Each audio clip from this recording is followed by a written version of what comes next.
जय हिंद दोस्तों, स्वागत है आपको अपना ही YouTube channel make dream career में। दोस्तों आज इस वीडियो में हम लोग स्टार्ट करने वाले हैं क्लास 8 की विज्ञान का फर्स्ट चैप्टर, जिसका नाम है कोशिका यानी कि सेल।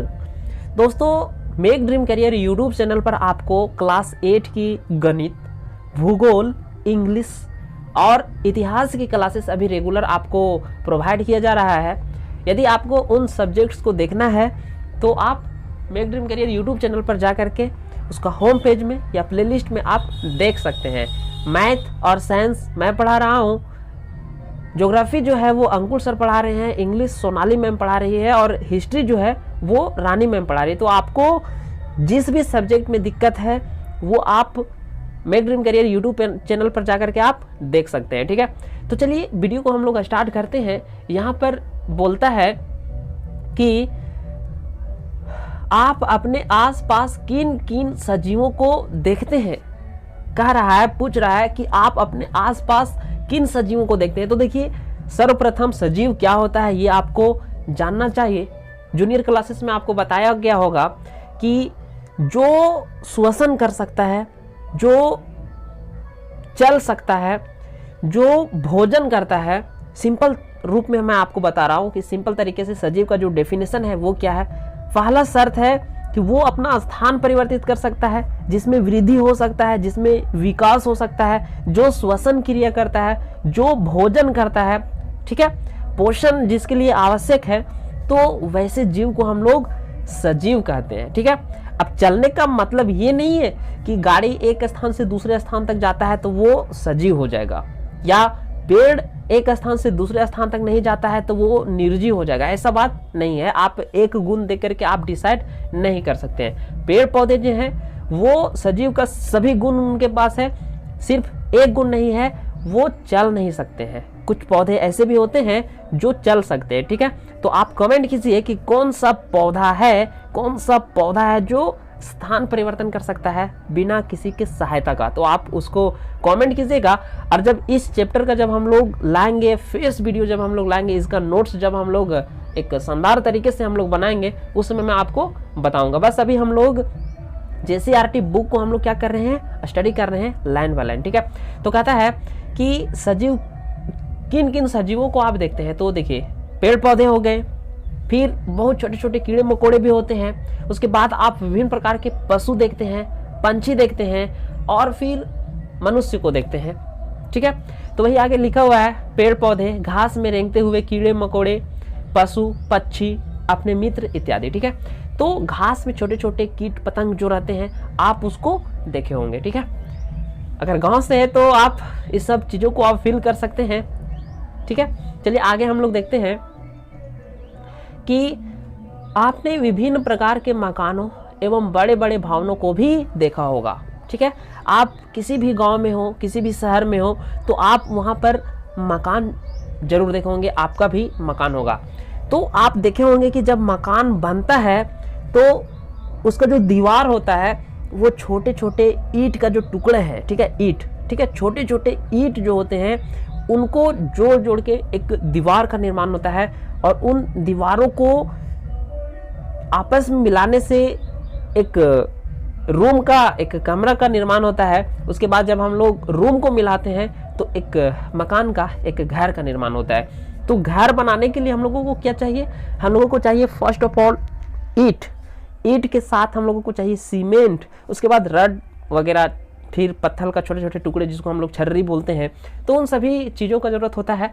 आप घर बनाने की प्रक्रिया आप अपने बड़ों से, बुजुर्गों से आप जान सकते हैं यदि आपने नहीं देखा है बनते हुए तो। ठीक है, हम लोग बच्चा से ही देखे हैं, गांव में पले बड़े हैं, तो हम लोगों को पता है घर कैसे बनता है। यदि आप नहीं देखे हैं तो आप अपने बड़ों से पूछ के आप घर बनाने की प्रक्रिया को आप बेहतर तरीके से समझ सकते हैं। चलिए आगे हम लोग बढ़ते हैं। आगे कहता है कि आप सभी जानते हैं कि मकान की दीवारें जो होती है वो ईंट को एक दूसरे से जोड़कर बनाई जाती है। यही हमने अभी आपको बताया कि ईंट को जोड़ के हम लोग दीवार बनाते हैं। भवन में ईंट की संरचना काफ़ी सरल होती है। भवन जो रहता है उसमें जो ईंट की संरचना होती है वो बहुत ही साधारण होती है, सिंपल होता है। उसी प्रकार से सभी जीव जंतु कोशिका से बने होते हैं। कहता है कि जिस प्रकार से घर का, मकान का जो दीवार है वो ईंट से बना होता है, ईंट उसका सूक्ष्मतम इकाई है दीवार का, ईंट से भी छोटा कुछ नहीं है। अब ईंट बनाने में हम लोग मिट्टी का प्रयोग करते हैं, वो बात का बात है। तो घर बनाने में जो हम लोग इस्तेमाल करते हैं उसमें ईंट जो है वो उसका इकाई मान सकते हैं हम लोग उसको, ठीक है। आगे बोलता है परंतु किसी जीव में कोशिका की संरचना काफी जटिल होता है। घर में जो दीवार होता है उसमें ईंट की जो संरचना होती है वो काफी सिंपल होता है, साधारण होता है, लेकिन जीवों में जो कोशिका की संरचना होता है वो काफी जटिल होता है, काफी कॉम्प्लिकेटेड होता है, ठीक है, कॉम्प्लेक्स होता है। आगे हम लोग बात करते हैं इसकी संरचना को आप आगे इस अध्याय में विस्तार से जानेंगे और उसको हम लोग आगे विस्तार से हम लोग देखने वाले। देखिए एक यहाँ पर एक दीवार आपको दिखाया गया है जिसमें क्या किया है, ईंट लिया है। देखिए एक ईंट, दो ईंट, यहाँ तक ईंट बैठा के सीमेंट की सहायता से इसको जोड़ दिया, इसके ऊपर से फिर ईंट बैठाया है और इस तरह से यहाँ पर क्या बना, यहाँ पर एक दीवार बना है, ठीक है। ईंट का शेप शायद बराबर रहता है, आप देख सकते हैं ईंट की दीवार है। आइए अब खोज करते हैं हम लोग कोशिका का। तो कोशिका का खोज जो है वो सर्वप्रथम रॉबर्ट हुक साहब ने 1665 ईस्वी में किया था, ठीक है।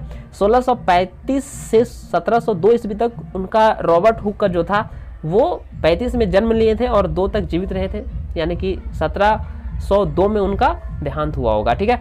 आगे हम लोग बात करते हैं सर्वप्रथम अंग्रेज वैज्ञानिक रॉबर्ट हुक ने साधारण सूक्ष्मदर्शी की सहायता से बोतल की कॉर्क की एक पतली परत का अध्ययन किया था, ठीक है।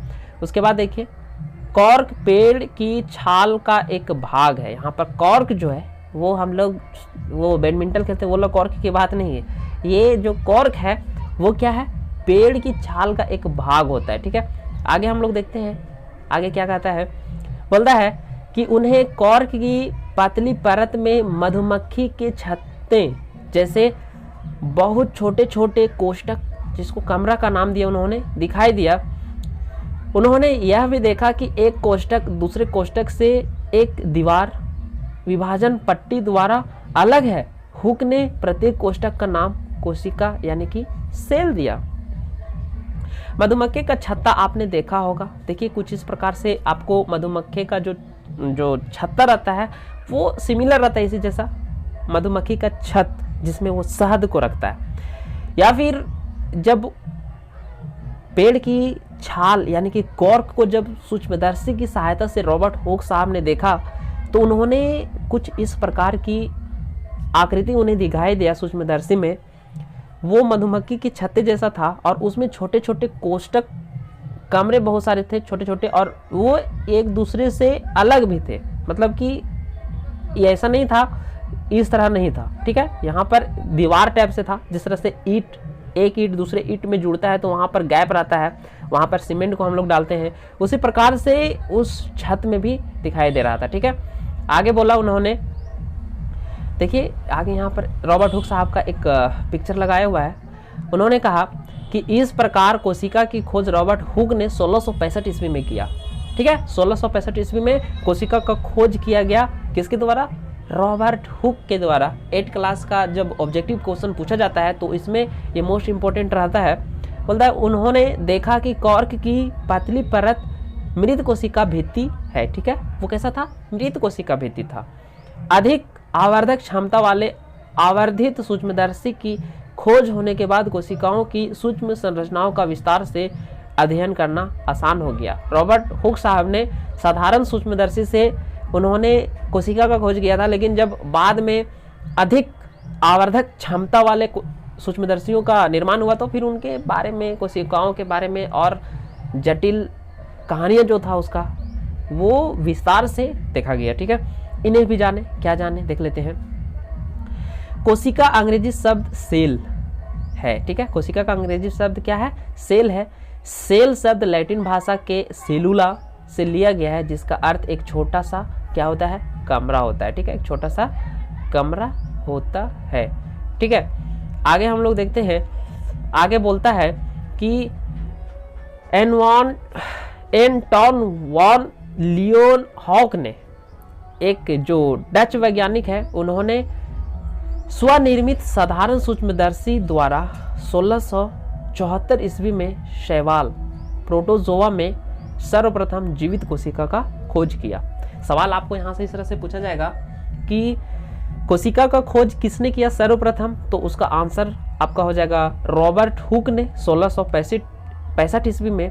लेकिन अगर सवाल में पूछा जाए कि जीवित कोशिका का खोज किसने किया, तो फिर आपको बताना होगा एंटोन वॉल लियोन हॉक, जो एक डच वैज्ञानिक है, उन्होंने 1674 ईस्वी में किया था। ठीक है, जो शैवाल का यानी कि प्रोटोजोआ में सर्वप्रथम जीवित कोशिका को देखा था। ठीक है, आगे हम लोग देखते हैं। आगे बोलता है, आइए एक क्रियाकलाप द्वारा प्याज की झिल्ली को सूक्ष्मदर्शी के माध्यम से हम लोग देखते हैं। प्याज की झिल्ली को हम लोग क्रियाकलाप हम लोग देखते हैं। उसमें क्या करना है, एक प्याज का टुकड़ा लेना है, उसके बाद चिमटे की मदद से पतली झिल्ली को अलग कर लेना है, झिल्ली को ब्लेड की सहायता से छोटे छोटे टुकड़ों में काट लेना है, फिर उसके ऊपर एक कवर स्लिप्ट लगाइए, झिल्ली में एक बूंद जल डालिए। अब इसको स्लाइड को संयुक्त सूक्ष्मदर्शी से देखिए। जब हम लोग 10th क्लास में थे तो इसको हम लोगों ने सूक्ष्मदर्शी की सहायता से अपने स्कूल में देखा था। ठीक है, तो आप भी देख सकते हैं। इसके बाद बोलता है कि इसमें लाल रंजक सैफ्रेनिन की एक बूंद डालने से केंद्रक लाल होकर ज्यादा स्पष्ट दिखाई देने लगता है। ठीक है, तो आप देख सकते हैं इसको, केंद्रक जो है वो इसमें केंद्रक का पता लग जाता है कि केंद्रक कहाँ पर है। उसके बाद देखिए प्याज की झिल्ली को निकालते हुए, ठीक है, प्याज को झिल्ली को निकालते हुए यहाँ पर चित्र दिखाया गया है। आगे हम लोग देखते हैं, अवलोकन करते हैं इस क्रियाकलाप का। बोलता है सूक्ष्मदर्शी से देखने पर प्याज की झिल्ली का आकार ईंटों की दीवार जैसी दिखाई देता है, इस तरह से दिखाई देगा। ठीक है, जब आप सूक्ष्मदर्शी में देखेंगे तो इसका निष्कर्ष क्या निकलता है, प्याज की झिल्ली अनेक कोशिकाओं से मिलकर बनी होती है, जैसे भवन की दीवार अनगिनत ईंटों से मिलकर के बनी होती है। ठीक है, अब बोल रहा है कि चर्चा कीजिए। क्या चर्चा कीजिए, यदि किसी दीवार से हम एक एक करके ईंट को निकाल दें तो क्या हो। यार बहुत सिंपल सवाल है, चर्चा कीजिए कि दीवार से एक एक ईंट को हम लोग निकाल लेंगे तो क्या होगा, अंत में दीवार खत्म हो जाएगा और क्या होगा। चलिए आगे हम लोग देखते हैं नेक्स्ट वीडियो में। यहीं तक आज हम लोग देखते हैं, आगे हम लोग नेक्स्ट वीडियो में देखेंगे। ठीक है, मिलते हैं नेक्स्ट वीडियो में। धन्यवाद।